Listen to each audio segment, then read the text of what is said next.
계절상으로는 벌써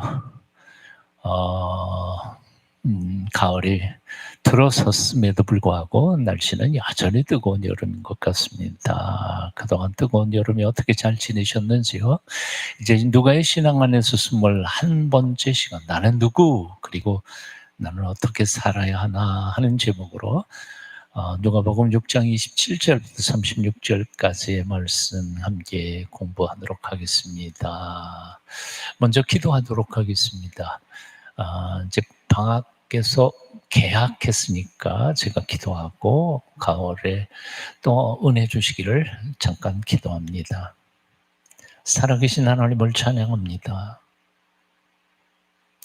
그동안 뜨거운 여름을 잘 버텨내고 아직도 뜨거운 열기가 사라지지 않았지만 가을에 풍성한 열매를 기다리며 참으로 가을에는 기도하게 하시고 주님의 말씀으로 우리의 영혼이 살찌우며 하나님의 영광을 위해 튼튼한 몸으로 회복하는 아름다운 계절 맞게 도와 주시옵소서.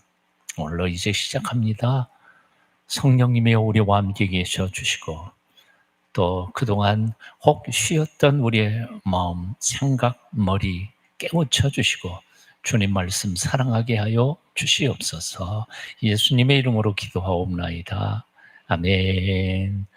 아멘. 고맙습니다. 또 이렇게 와주셔서 복습을 먼저 조금 하고 시작하도록 하겠습니다. 복습.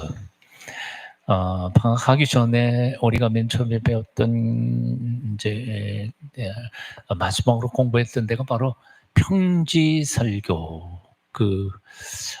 누가복음 6장 17절부터 49절의 내용을 평지설교라고 하는데 그 평지설교하는 이유가 뭐냐면 바로 6장 17절에 평지에 서시니 그래서 평지설교라 그랬습니다.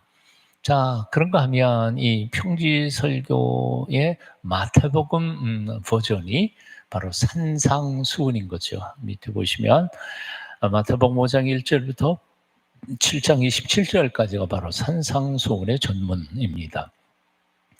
5장 1절에 보면 산에 올라가 앉으시니 그래서 산에 올라가서 말씀하신 그 말씀들이 쭉 7장 27절까지 나가는 게 산상수훈이었던 거죠.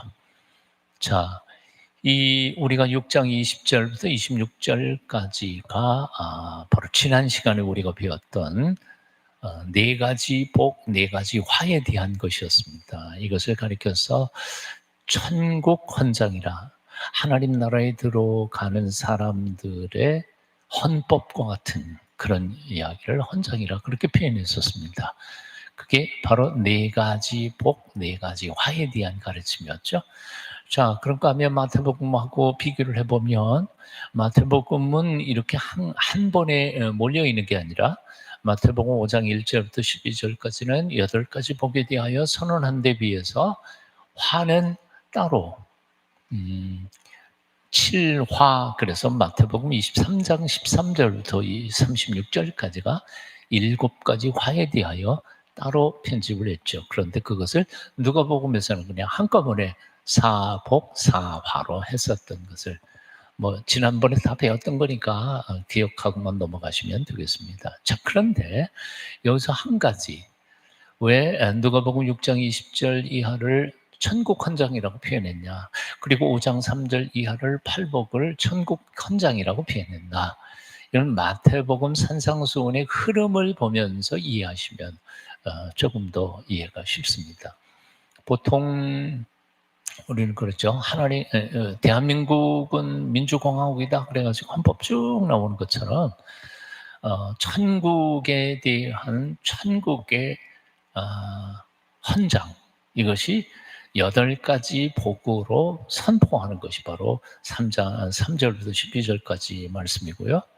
근데 그 밑에 보시면 5장 13절부터 16절까지는 그런데 그 천국에 사는 천국 시민들의 정체성이 뭐냐?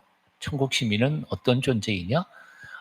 그리고 그 정체성, 아이덴티티에 대해서 설명을 했는데 천국 시민은 예수님께서 2가지의 정체성으로 설명을 해주셨습니다. 너희는 뭐라 그랬죠? 너희는 세상의 소금이니, 너희는 세상의 빛이니. 그래서 하나님 나라의 백성들은 세상의 소금으로, 세상의 빛으로 살아야 할 존재들이라는 거죠.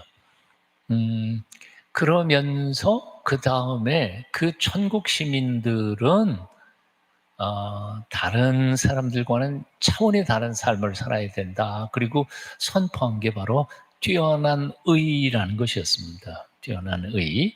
5장 17절부터 20절까지 뭐 나는 율법을 폐하려 온 게 아니라 율법을 완성하러 왔다. 그리고 설명을 해 놓으시고는 20절에서 굉장히 중요한 얘기를 오른쪽에 소개된 것처럼요.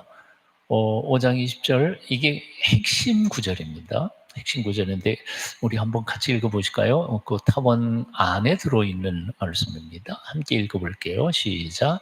너희 의가 서기관과 바리새인의 의보다 더 낫지 못하면 결코 천국에 들어가지 못하리라. 이 말씀이 굉장히 중요한 말씀.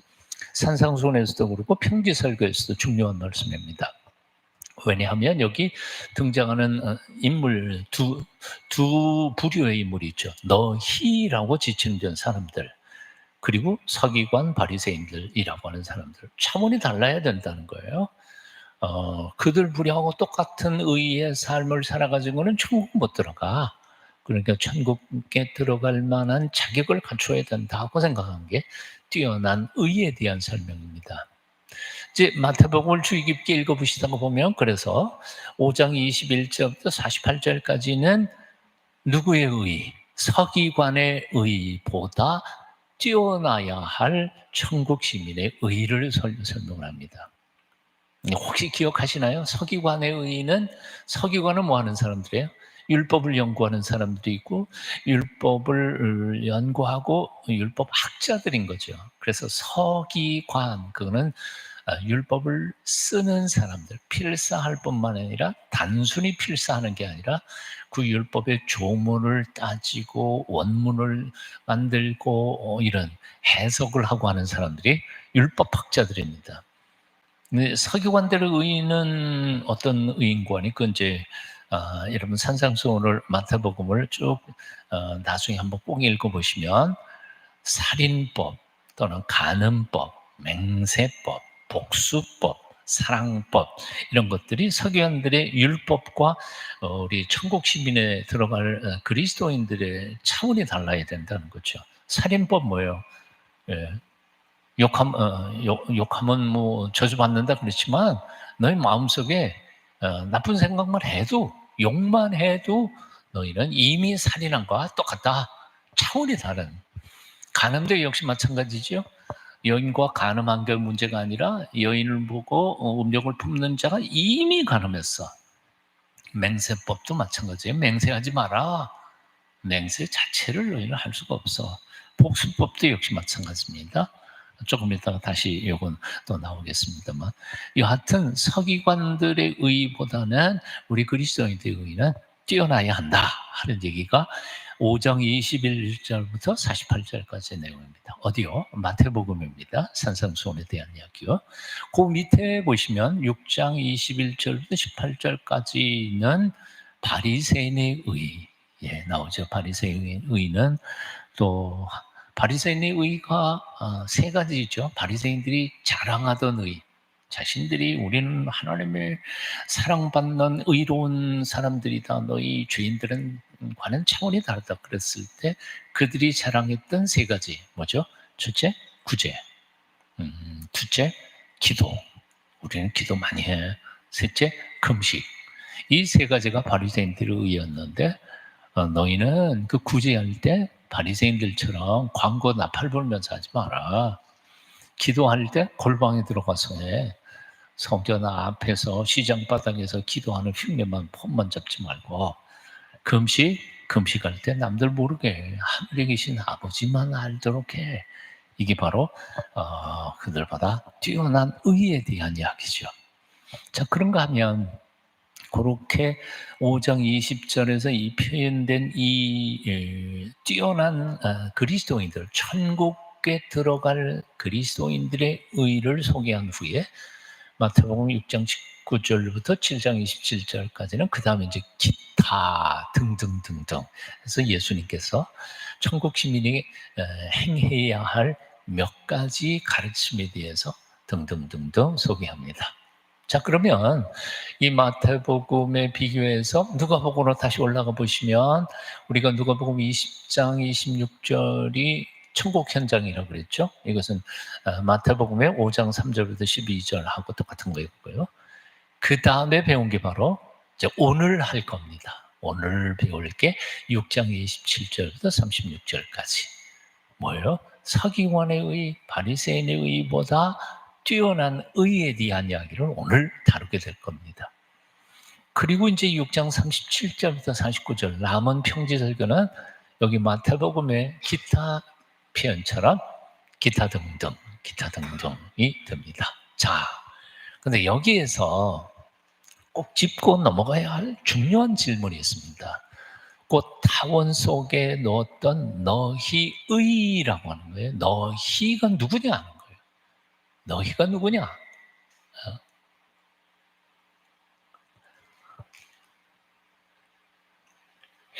결국 이 너희에게 예수님께서 말씀하시는 건데 내가 누구냐? 이 너희 속에 포함되는 사람이냐 아니냐에 따라서 이 말씀은 내게 적용이 되기도 하고 안 되기도 하는 거죠. 그렇죠? 그러니까 뭐 쉽게 말하면 이런 겁니다. 내가 천국 시민이에요? 천국 시민이면 이게 해당되는 거예요. 내게 명령하는 거죠. 내가 예수님의 제자예요? 제자면 이 말씀대로 살아야 돼요. 내가 하나님의 자녀예요? 자녀면 이걸 당연히 지켜야 되는 거예요. 그러니까 세 가지의 정체성에 대해서 분명히 알아야 된다는 거죠. 내가 예수님의 제자도 아니고 천국 시민도 아니고 하나님의 자녀도 아니라면 이건 뭐 해당 뭐예요? 우리가 뭐 이거 지킬 필요가 없는 거죠. 많은 그러나 너희 속에 우리가 해당된다면 이것은 우리가 심각하게 듣고 지켜야 할 말씀이라는 거죠.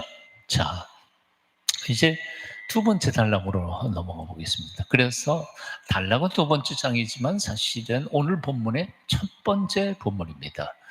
오늘 본문을 셋으로 나누어서 읽어보도록 합니다. 자, 그러면 27절부터 31절까지 오늘의 본문 천천히 저와 함께 같이 읽어보시면 좋겠습니다. 27절. 그러나 너희 듣는 자에게 내가 이르노니 너희 원수를 사랑하며 너희를 미워하는 자를 선대하며 너희를 저주하는 자를 위하여 축복하며 너희를 모욕하는 자를 위하여 기도하라.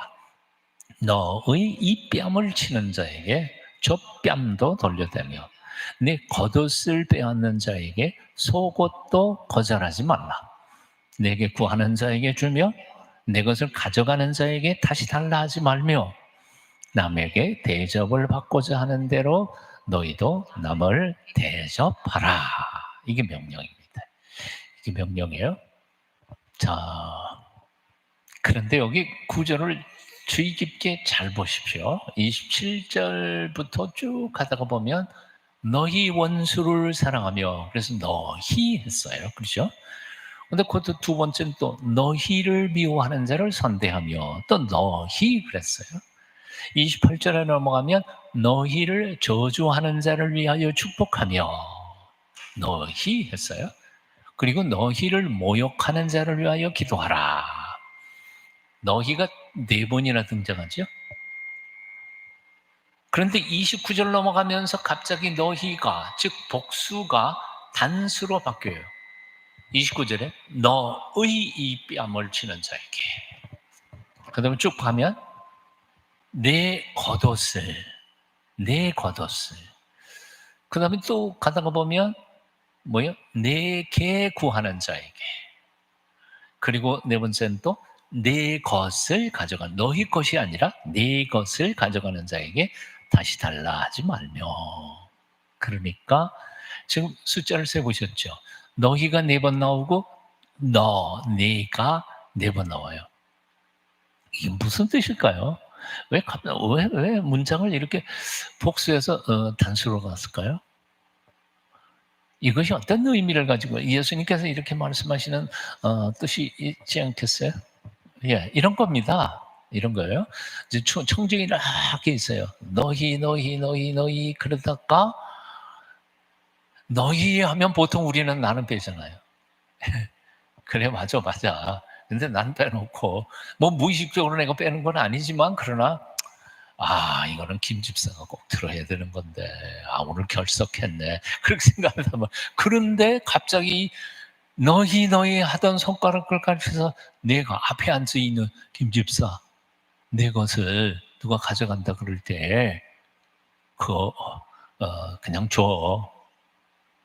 즉 다시 말하면 이 흐름은 지금 현재 예수님께서 하시는 말씀의 흐름은 청중들에게 쫙 말씀하시다가 초점을 한 개인에게 초점을 두어서 지금 이 말씀 바로 너한테 하는 얘기야. 옆에 있는 사람 보지 말고 너한테 하는 얘기야. 이렇게 말씀하시는 거죠. 굉장히 두려움 없는 말씀이죠. 이게 첫 번째 이 본문에서 우리가 관찰해야 할 질문이고요. 또 두 번째 것은 바로 이것입니다. 두 번째 것은 이 본문 말씀이 참 순종하기 어렵죠. 쉽지 않잖아요. 그런데 질문은 바로 이런 거예요. 근데 내가 왜? 이렇게 대답을 할 수밖에 없는 거죠. 왜요? 제가 누군데? 여기 새 한글 번역, 오른쪽의 번역을 보시면 이런 번역을 했어요. 아까 마태복음 5장 20절의 중요한 구절을 개역 개정판으로 아까 읽었는데요. 요즘에 새로 나온 번역에 아주 명쾌하게 잘 번역된 게 있어요. 남들이 해주기를 여러분이 바라는 대로 똑같이 남들에게 해주세요. 이게 바로 31절의 말씀인데요. 사실은 이 31절은 앞에 있는 전체의 결론이자 핵심 축의 요절이라고 말할 수 있어요. 왜 앞에 그렇게 8가지를 요구했냐면 간단해요. 너한테 남들이 해주기를 원하는 대로 너도 남들에게 해줘야 된다고 가르치는 거죠. 그러니까 여기 전체의 그 표라고 할까, 이 전체의 명령을 꿰뚫는 꼬챙이, 그 중심 말씀이 31절이라는 거죠. 남에게 대접을 받기를 원해? 그럼 너도 남에게 대접해 똑같이. 그런데 새한글 번역에 보면 이렇게 표현한 겁니다. 남들이 너에게 해주기를 바라는 대로 똑같이 남들에게 해라 하는 명령입니다. 자, 그렇다면 이제 하나씩 한번 살펴봐요. 아까 뭐라 그랬죠? 너희의 원수가 아니라 사실은 내 원수예요. 내 원수를 어떻게 하라고요? 할 수 있겠어요? 하여튼 이 꼬꼬는 나중에 문제고 주님의 명령은 분명합니다. 나를 미워하는 자를 선대하라. 선대한다는 것은 착하게 대접하는 거예요. 그러니까 잘 해주라는 거죠. 잘 해줘. 복수하지 말고. 그 사람이 나 미워한다고 나도 미워하면 안 된다는 거예요. 날 저주하는 자에게 오히려 그 사람을 축복해. 날 모욕하는 자에게 그를 위해서 기도해. 내 뺨치는 자 다른 뺨도 돌려대. 내 겉옷을 강제로 뺏어가는 사람 속옷도 내어줘. 내게 도움을 요청하는 사람 거절하지 말고 그냥 줘. 강제로 내 거 빼앗아가는 사람 다시 돌려받겠다고 찾지 마라. 이게 8가지입니다. 8가지 명령. 자, 이 8가지 명령을 생각하면서 잠깐 또 돌아볼 것은 바로 이런 것입니다. 아까 얘기했던 것처럼 내가 누구냐에 따라서 이 말씀에 해당되기도 하고 안 해당되기도 한다는 거예요. 너희의 의가 서기관과 바리새인들 의보다 나아야 한다고 말씀하실 때예요. 자, 봐요. 서기관의 의는 어떤가요? 내 원수를 사랑하라. 해요? 아니요. 내게 원수가 있다면 어떻게 해요? 서기관들의 그 율법, 법에 의하면 뭐예요? 그놈이 나를 원수처럼 대하면 나도 그놈을 원수처럼 대하는 거예요. 바리새인은 어때요? 바리새인도 역시 마찬가지예요. 그놈이 나를 미워해? 나도 그놈 미워해. 그게 율법인데. 이빨 빼? 눈 뽑아. 눈은 눈에는 눈으로, 이는 이로. 다 그 율법이니까요. 나를 저주해? 나도 저주하면 돼. 그런데 왜 이 정반대의 명령을 했느냐? 그 이유가 뭐냐 하는 거예요. 왜 그러냐? 우리의 존재가 좀 달라졌기 때문에 그렇다는 거예요. 결론은 이제 다음번에 넘어가도록 하고요. 두 번째 본문을 한번 읽어봅니다. 두 번째 본문을 같이 읽어봅니다. 같이 또 읽어봐요. 시작. 너희가 만일 너희를 사랑하는 자만을 사랑하면 칭찬받을 일이 무엇이냐? 죄인들도 사랑하는 자는 사랑하니라. 너희가 만일 선대하는 자만을 선대하면 칭찬받을 것이 무엇이냐? 죄인들도 이렇게 하느니라. 너희가 받기를 바라고 사람들에게 구워주면 칭찬받을 것이 무엇이냐? 죄인들도 그만큼 받고자 하여 죄인에게 구워주느니라. 자, 앞에 있는 그 8가지 명령에 대하여 약간 돌리면서 3가지로 줄였어요. 줄이면서도 앞에 있는 명령에 대하여 강조하고 있는 말씀이죠. 자, 그런 겁니다. 첫 번째 뭐예요? 널 사랑하는 사람을 사랑하는 거. 그건 누군 못해. 다 해. 서기관도 하고 바리새인들도 하고 여기 본문에 32절에 나오는 죄인들도 사랑하는 자는 사랑하느니라 하고 말씀할 때 그 죄인들은 누굴까요? 예. 예수님께서는 1차적으로는 서기관과 바리새인들도 가리키는 말이겠지만 그러나 그 중에는 서기관 바리새인들이 군중 속에도 있는 걸 가정을 해본다면 아니야. 저 살인 강도도 다 그래. 근데 요즘 우리가 상식적으로 생각해 봐도 그렇잖아요. 깡패들도 우리가 있어요. 예? 자기 보스에게 목숨 걸고 충성해요. 자기를 위해 피 흘리는 동지를 위해서 자기도 피 흘려요. 그 정도는 죄인들도 다 해. 근데 네가 하나님의 아들이고 천국 백성이라면서 그 죄인들하고 똑같이 살면 뭐 천국에 들어갈 가능성이 뭐가 있겠냐 하는 거죠. 너한테 선대하는 사람, 그 사람을 네가 선대하면 잘하는 사람에게 잘하는 거 당연한 거죠. 하나님 모르는 사람들도 다 그렇게 잘해. 되받기를 바라고 꿔주는 거. 뭐 대표적으로 말하면 내가 이 사람을 이렇게 하면 그 사람이 나한테 이렇게 갚아줄 거다. 기대하면서 다른 사람에게 선행을 해야 하는 거. 그거 세상 사람들도 다 안다는 거죠. 이자 생각하고 돈 꿔주는 거 세상 사람들 더 빠르게 잘한다는 거예요. 바로 이런 것들입니다. 이거 뭐예요? 죄인들도 다 그렇게 한다. 그러니까 그런 정도로 하는 것 가지고 칭찬받을 기대하지 마라. 뭐라고요? 바로 오른쪽 끝에 보면 너희는 누구예요? 그들보다는, 즉 하나님 모르는 사람들보다는, 넌크리스찬들보다는, 서기관과 바리새인들보다는 나아야 한다. 오늘의 말씀 다시 한 번 더 읽어 보시겠습니다. 이게 중요한 핵심이니까요. 마태복음 5장 20절 같이 읽어봐요. 시작. 너희 의가 서기관과 바리새인의 의보다 더 낫지 못하면 결코 천국에 들어가지 못하리라. 아멘. 이제 마지막 본문 봅니다. 오늘은 조금 일찍 끝날 것 같으네요. 첫 시간이니까 조금 일찍 끝나도 괜찮아요. 예. 예. 한참 쉬었다가 이제 다시 시작하는데 너무 길면 힘들 테니까요.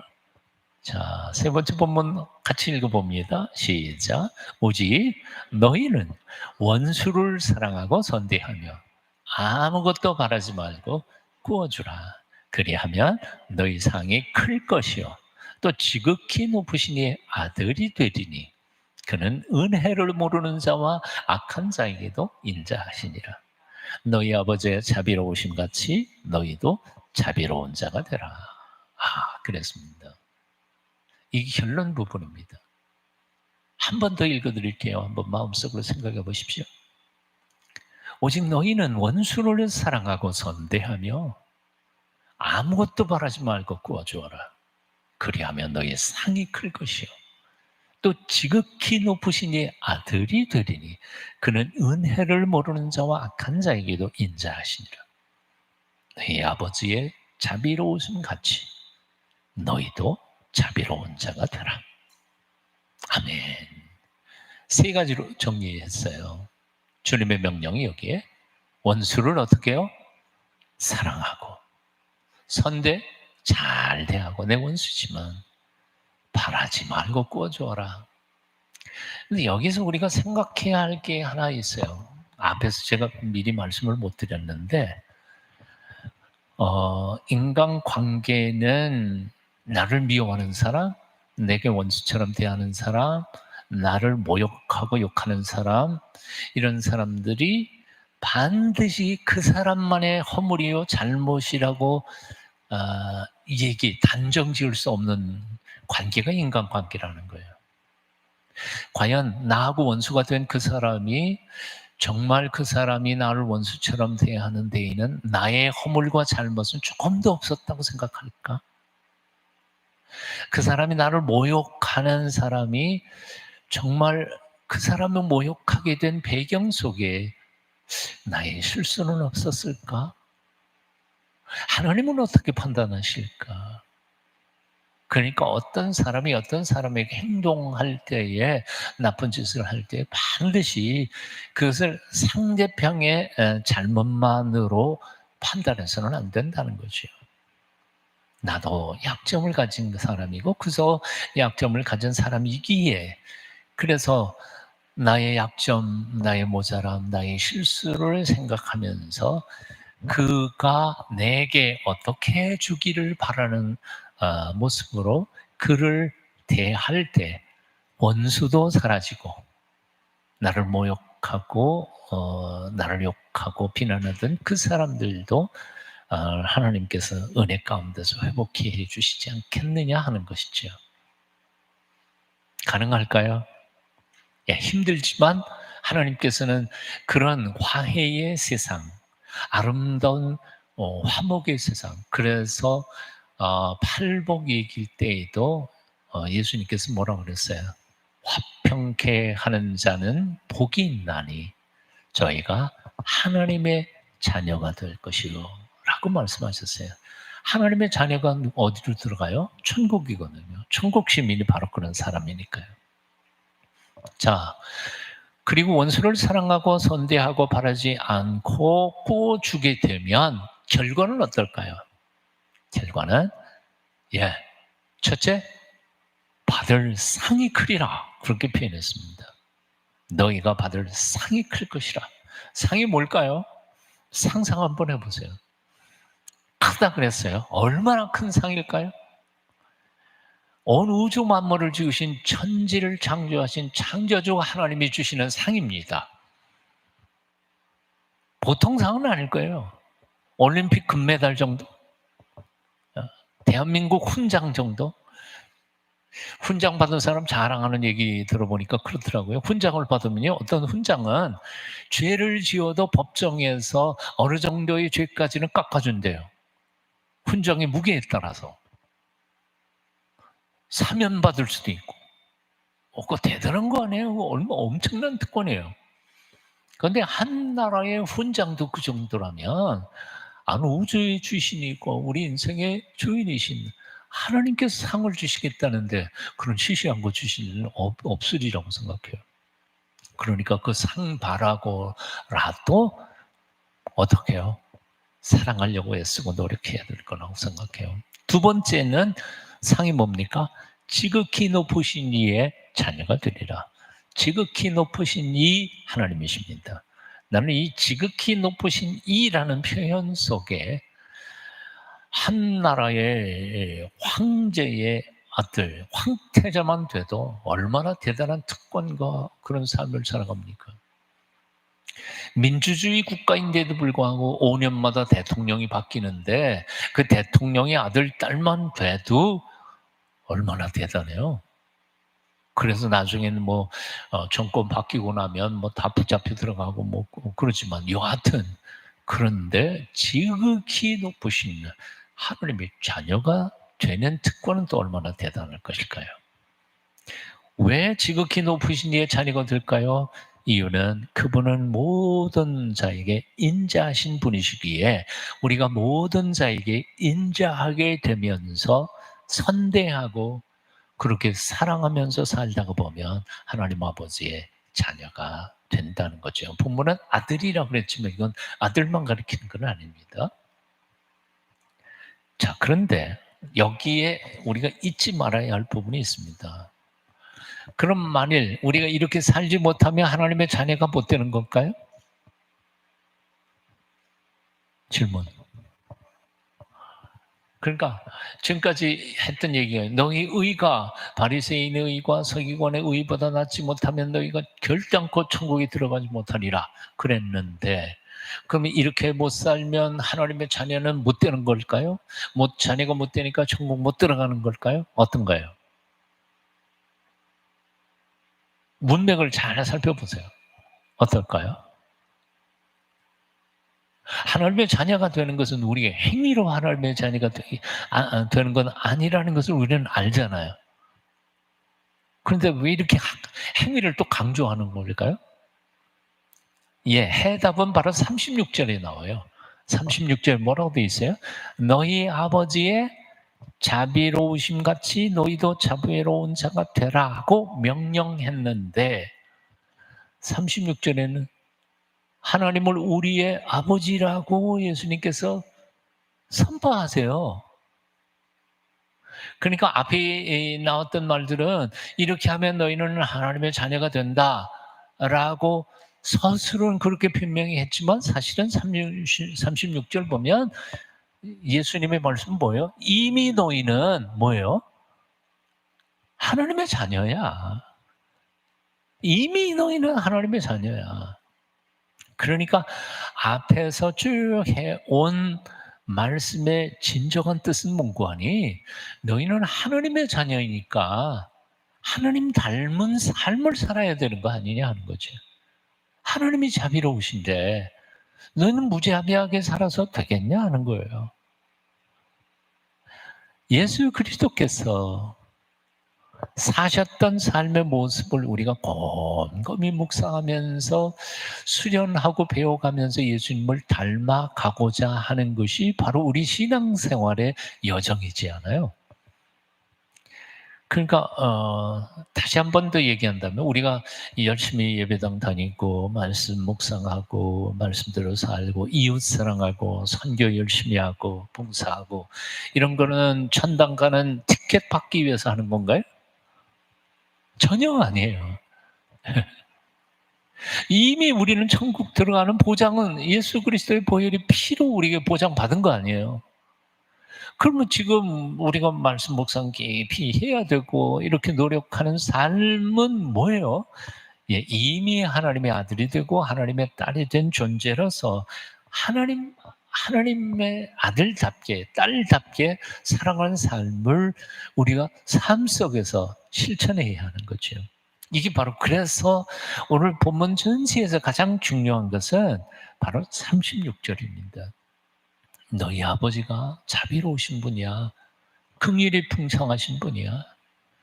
자기에게 대적하는 자들을 위하여 자기 외아들까지 죽이어서 피 흘려 죽이시면서 그 대적자들을 천국의 문 열어놓고 기다리시는 분이야. 그러니 쉽게 당장 금방 그렇게 되지는 못할지라도 긍휼한 마음으로 살아. 용서하면서 살아.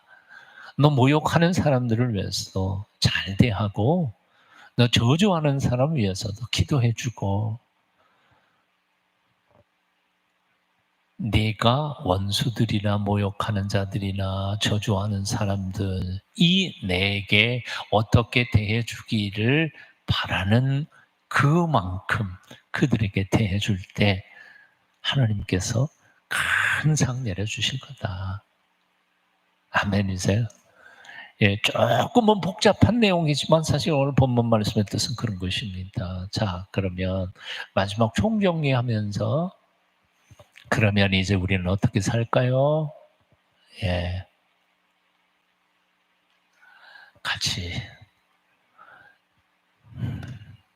마지막 가장 중요한 본문 말씀 같이 함께 큰 소리를 읽어보시겠습니다. 네, 오늘은 진짜 빨리 끝나네요.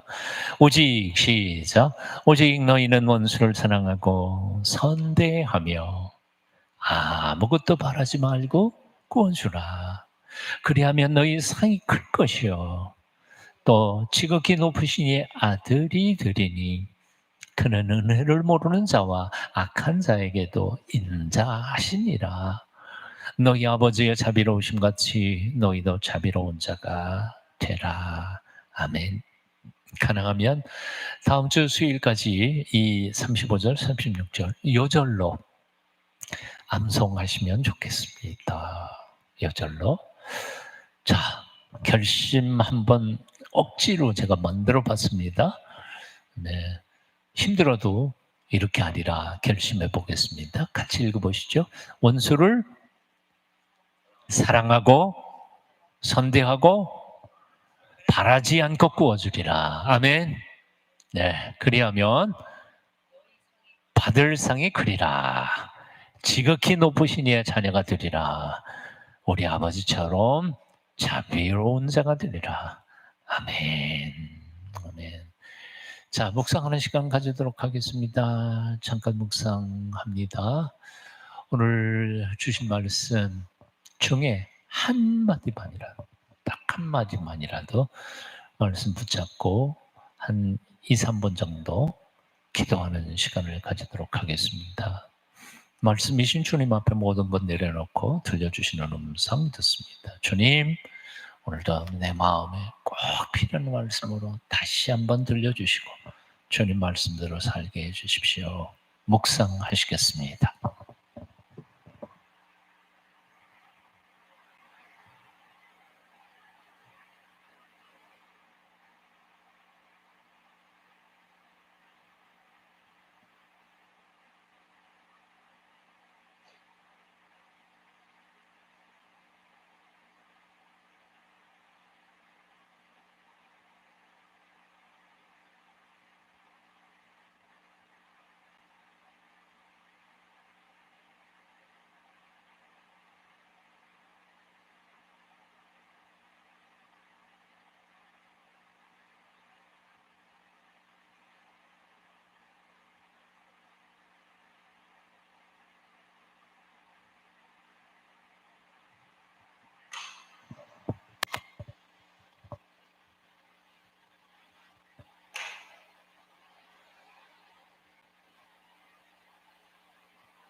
존귀하신 주님, 아무리 생각해봐도 우리의 본성으로는 주님의 말씀대로 살 수 없음을 깨닫습니다. 하지만 우리를 향하신 주님의 명령, 성령의 능력으로 주님의 도우심으로 살 때 분명히 가능하니까 주님께서 명령하신 줄로 믿습니다. 도와주시옵소서. 원수를 사랑하게 하여 주시고 우리를 미워하고 모욕하고 저주하는 사람들을 위하여 기도하며 내게 물질적으로 손해를 끼친 모든 사람들도 선대할 수 있는 성숙한 천국 백성의 삶을 살아갈 수 있도록 우리의 남은 삶을 지켜 주시옵소서. 예수님 이름으로 기도합니다. 아멘. 이제 오늘 새롭게 깨달은 말씀 있으시면 또 옆에 한번 적어 보십니다. 여러분 노트에도 적어 보시고요. 오늘 새롭게 결심한 일도 적어 보습니다. 한 줄 쓰기부터 시작합니다. 여러분 참여하고 있는 카톡방이나 모임에 개인적으로 생각을 나누고 믿음의 식구들과 함께 기도하십시오.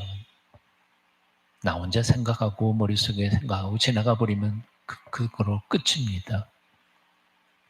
나누면서 우리는 성장하고 성숙합니다. 나누면서 함께 살합니다. 그래서 나눔은 선택이 아니라 필수입니다. 한 30초 드립니다. 한번 적어보십시오.